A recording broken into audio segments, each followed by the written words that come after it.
नमस्कार, जय जय राम, जय श्री राम। मेरे प्यारे सभी दर्शकों, आज की इस वीडियो में मैं जो कहानी लेकर के आया हूँ ना, वाकई आप भी सुन करके हैरान रह जाएंगे। यह कहानी गोरखपुर शहर की है कि गोरखपुर शहर में एक लड़की जो मुस्लिम थी और वह अपने ऑफिस से काम करके वह पर डे जो है घर के लिए जाया करते थे। लेकिन जब वह घर को जाती थी तो उसे जो ऑटो का इंतजार करना पड़ता था, तो इसके लिए वह जो अपना एक जो पर्सनल ऑटो वाला था और वह जो उसके साथ में जाती थी। लेकिन गजब की बात तब हो जाती कि वह जो है लड़की मुस्लिम थी, इसलिए वह जो हमेशा एक मुस्लिम वाले के ही ऑटो के साथ में जाती थी। वो उसे फोन करती, फिर वह आता था और लेकर चला जाता था। लेकिन एक बार गजब की बात तब हो जाती है कि जब वह मुस्लिम लड़की फोन करती उसे, तो कहता कि मैडम अभी कहीं मैं बिजी हूँ और आज मैं नहीं आ सकता हूँ, किसी दूसरे ऑटो वाला के साथ में चले जाइए। चूंकि वह मुस्लिम लड़की के घर वाले और उसके दिमाग में जो है हिंदुओं के प्रति जो बहुत ही खिलाफ, बहुत नफरत भरा गया था, इसलिए वो नहीं चाहती थी कि हम किसी हिंदू ऑटो ड्राइवर के ऑटो में हम बैठ करके जाए। वो नहीं चाहते थे। लेकिन उस दिन जब उसका जो है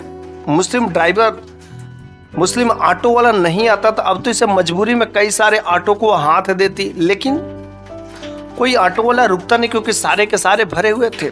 बेचारी बड़ी परेशान थी, काफी तेज धूप थी और वह अपने ऑफिस से निकलकर उसे घर भी जाना था। तो करे क्या, लेकिन एक ऑटो वाला ने रोक दिया। बेचारी मजबूर थी, लेकिन जब वो ऑटो वाला रोकता है तो वह दिखने में तो हिंदू लगता है। अब वह मजबूरी में उसके साथ तो बैठती है, लेकिन करे क्या, इसके ऑटो में बैठना नहीं चाहती थी। उसके पास कुछ लगेज भी थे, कुछ सामान थे उस दिन, और वह जो है कहती कि भैया जी आप थोड़ा रुकिए और मैं अपने सामान को जो है इसमें लोड कर देती हूँ। तो उसने कहा मैडम जी पीछे रख दीजिए। लेकिन जब वह लड़की जो है अपने सामान को, अपने लगेज को उठा करके जो है टेम्पो में, उस ऑटो में रखने का कोशिश करती है, लेकिन चूंकि लगेज वजन रहता है, भारी रहता है, जिसके वजह से वह जो उठा नहीं पाती है। तो ऑटो वाला कहता है अरे मैडम जी आप क्या कर रहे हैं, जल्दी से सामान रखिए, अरे पीछे वाले हाथ दे रहे। उसने कहा भैया जी उठ नहीं रहा है। तो वह पीछे से आता है और जो भी सामान रहता है वह उठा करके अपने खुद जो है रख देता है।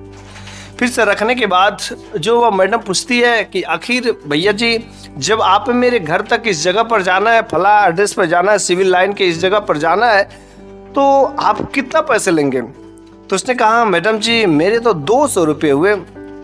तो वह मन ही मन सोचने लगती कि मेरा जो ड्राइवर था, मैं जिस ड्राइवर के साथ में हमेशा जाती थी, वो मेरे जाति धर्म का है, मेरे मजहब का था, लेकिन वह हमेशा 300 रुपये मेरे से लेता है और यह तो 200 रुपये ले रहा है। ये लग रहा है कि ये अच्छा आदमी है। फिर इसके मन में अच्छी विचार उसके ऊपर थोड़ा बहुत आती है, लेकिन कहती कि नहीं, मैं इसके साथ में इसकी बातों में नहीं आने वाली हूँ।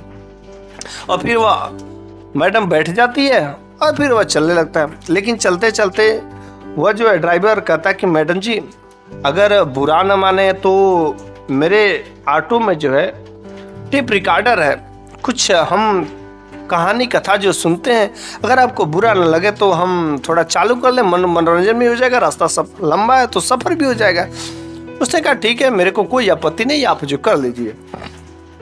फिर उस ऑटो ड्राइवर जो एक हिंदू था और वह भगवान का भक्त भी था, भगवान को मानने वाला था और वह हर चीज़ को बड़े ही अच्छे से काम करता था।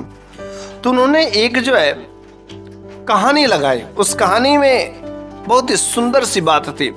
उस कहानी में था कि एक बार की बात होती है कि एक साधु बाबा जो बहुत ही जानकार थे, बहुत ही पहुँचे हुए बाबा थे, वह जो एक राजा के दरबार में जाते हैं। राजा के दरबार में जब जाते हैं तो राजा ने उस साधु महात्मा को, ऋषि का बहुत ही स्वागत किया, अच्छे से सब कुछ, सेवा संस्कार सब कुछ किया। तो फिर साधु बाबा ने कहा राजन मेरे को एक चीज़ की ज़रूरत है, अगर तुम ला देते तो उसके माध्यम से मैं बहुत सारे लोगों की भलाई हो जाती। उसने कहा महाराज जब आप क्या आज्ञा हो और मैं करूँ ना, अगर नहीं करेंगे तो इस मेरे राज्य का अपमान होगा, मेरा अपमान होगा, बोलिए आपको क्या चाहिए? तो उस साधु महात्मा ने कहा कि देखो राजन तुम्हारे पास सब कुछ है, तुम सब कुछ ला सकते हो, लेकिन मेरे को जो है एक पौंड जो है मांस चाहिए आदमी का लेकिन मांस चाहिए।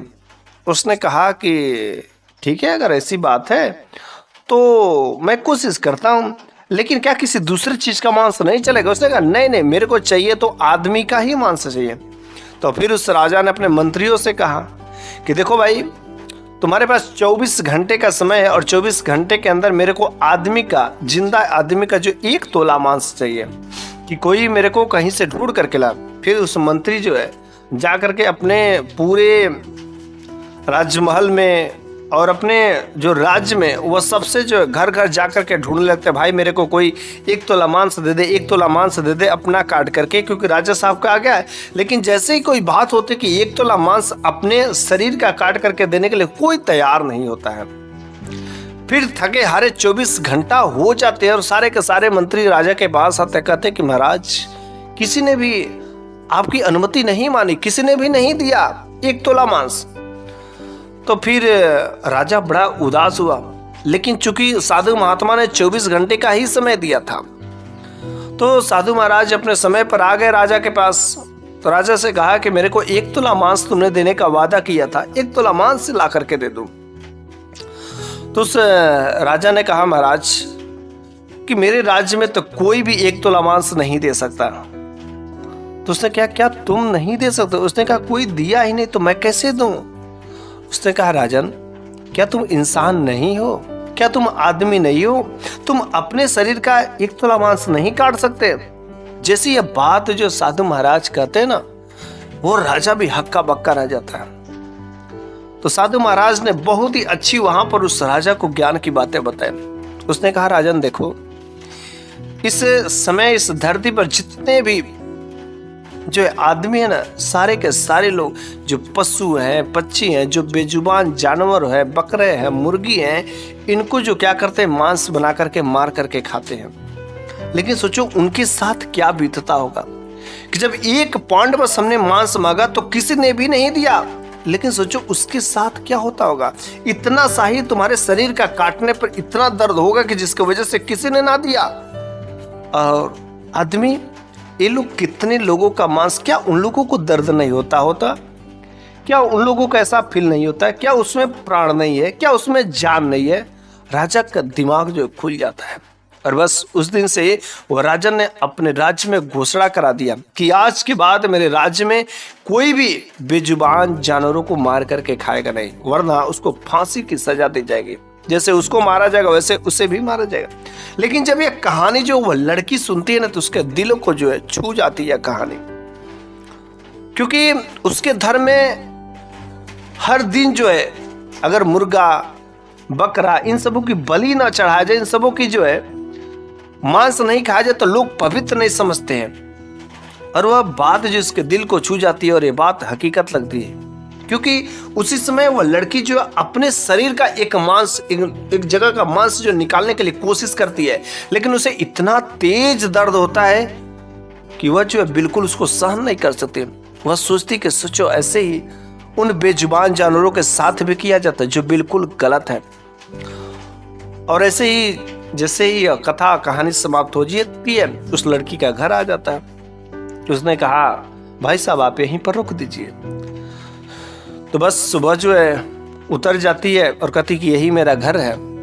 तो वह जो अपने मम्मी को कॉल करती है कि मम्मी आ जाओ, हम यहाँ पर आ गए हैं। तो फिर उस मम्मी ने कहा रुको बेटी मैं आती हूँ। मम्मी बेचारी बूढ़ी हो चुकी थी, किसी तरीके से वहाँ पर आती है। तो उसने कहा कि क्यों, भाई कहाँ गया? उसने कहा भाई तो अभी कहीं पर गया है और उसे आने में समय लगेंगे। तो वह लड़की जो है कहती कि आखिर ये जो सामान है ये कैसे जाएगा, चूंकि ये सामान वजन है, काफी भारी है, इसको कैसे ऊपर तक जाएगा, दूसरी मंजिल पर ले जाना कैसे जाएगा, क्या यहीं पर रहेगा? तो उस ऑटो ड्राइवर ने कहा मैडम अगर आपको बुरा ना लगे, आपका इजाजत हो तो हम इस सामान को ऊपर तक पहुंचा देंगे। ये बात सुन करके बहुत ही अच्छा लगा और फिर उसने इजाजत दिया और उस ऑटो ड्राइवर ने सारे के सारे लगेज को अपने कंधे पर उठा करके ऊपर ले जा करके सही जगह पर रख दिया। फिर जब पैसे देने की बात होती है तो उस लड़की ने उस ऑटो ड्राइवर को 300 रुपये निकाल के दिए। जब 300 रुपये निकाल के दिए तो उस ऑटो ड्राइवर ने कहा कि रे मैडम, हमारी तो बात आपसे 200 में हुई थी, आप पैसे अधिक क्यों दे रहे हैं? तो उसने कहा नहीं, इससे पहले जो एक मेरा ड्राइवर था ऑटो वाला, वह हमेशा मेरे से 300 रुपये लिया करता था, इसलिए मैंने आपको 300 रुपये दिए, लेकिन इसके बदले आपने जो सामान वहाँ पर भी उठा करके फिर से लोड किया, यहाँ पर भी ऊपर मंजिल तक ले गए, इसके भी अगर आपको अलग से पैसे चाहिए तो मैं देने के लिए तैयार हूँ। बोली आपके कितने हुए? उसने कहा नहीं मैनाथ, मेरे को ये सहायता और ये सब चीज़ों का मेरे के पैसे नहीं चाहिए, क्योंकि हम तो इंसान हैं और इंसानों में इंसानियत ना हो, इंसानियों में मानवता ना हो, इंसानियों में दया ना हो, तो फिर वह इंसान रहने के फायदा ही क्या है? और हम ऐसे इंसान हैं कि हम भगवान पर भरोसा करते हैं और लोगों की सहायता करना मतलब भगवान की सहायता करना। इसलिए यह तो मेरा फर्ज है, मेरा तो कर्म है कि बस अगर कहीं कोई बेसहारा मिलता है तो बस वहाँ पर मेरा सहारा करना मेरा कर्तव्य है। चूँकि आपको बेसहारा लगा क्योंकि आपका भाई नहीं है, इसलिए मैंने आपकी सहायता की। मैडम मैं इसके कोई चार्ज नहीं लूँगा, कोई इसके पैसे नहीं लूँगा, लेकिन रह गई बात है आप 300 रुपये दिए, मेरे को 300 रुपये नहीं चाहिए। मेरे को जितना आपसे बात हुई थी, मेरी तो बात आपसे 200 रुपये में हुई थी, तो मैडम मेरे को बिना मेहनत का जितनी बात हुई थी उतने में ही, क्योंकि अगर मैं अधिक पैसे लूँगी तो भगवान मेरा ऊपर से देख रहा है। यहाँ पर तो मैं आपके लेकर के खा लूँगा, ले लूँगा, रख लूँगा, लेकिन कल मेरे को इसके बदला में आपके यहाँ पर नौकर बन के, कुत्ता बन के किसी न किसी तरीके से भरना ही पड़ेगा। इसलिए मैडम मेरी जितनी मजदूरी हुई, मेरा जितना मेहनताना हुआ, बस मेरे को उतना ही चाहिए और अधिक पैसे नहीं चाहिए। फिर उस लड़की के दिल में, जो मुस्लिम लड़की थी, उसके घर परिवार में जो हिंदू के प्रति इतना जो उसमें खोट भरा था, इतना जो दुर्व्यवहार भरा था, वह जो उन सारों को सारा धीरे धीरे काटना शुरू कर देती। कोई भी अगर हिंदू के प्रति जो खिलाफ बोलता तो उससे लड़ जाती थी, क्योंकि उसके घर में ऐसी अनेक प्रकार की गंदी गंदी बातें किया जाती थी, एक भड़काने की बात किया जाती थी।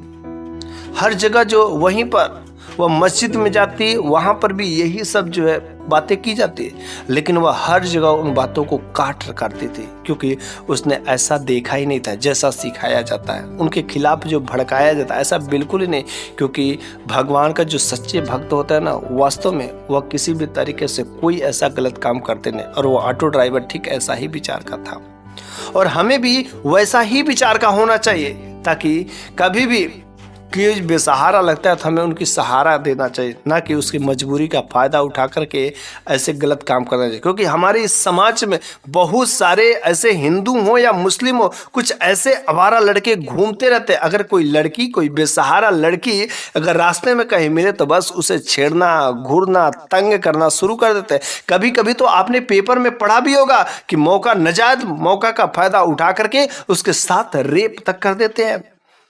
इसलिए मेरे प्यारे सभी भाइयों, चाहे आप हिंदू हो आप या मुस्लिम हो, आप इस वीडियो को अधिक से अधिक लोगों तक पहुंचाइएगा, शेयर करिएगा, ताकि ऐसी ज्ञान की बातें जो हमेशा अच्छे अच्छे खासे लोगों के पास चलते रहे और सभी लोगों ऐसे धीरे धीरे सुधरते हैं, ताकि हमारा देश भी एक दिन सुधर जाएगा और हमारे देश में किसी भी प्रकार की कोई हिंदू और मुस्लिम का जो झगड़ा है, जो हिंदू और मुस्लिम का भेदभाव है, बिल्कुल ये खत्म हो जाएगा। तो बस मैं आपसे उम्मीद करता हूं कि आपको मेरी यह बातें, मेरे द्वारा यह कही गई कहानी आपको बहुत ही अच्छी लगी होगी। तो कमेंट बॉक्स में आप रिप्लाई जरूर दीजिएगा। मैं आपके लिए फिर से अगले वीडियो में कुछ ऐसी ही नई शानदार ज्ञानवर्धक, कुछ ऐसी ही जबरदस्त कहानियां लेकर के हाजिर हूँगा। तब तक के लिए धन्यवाद।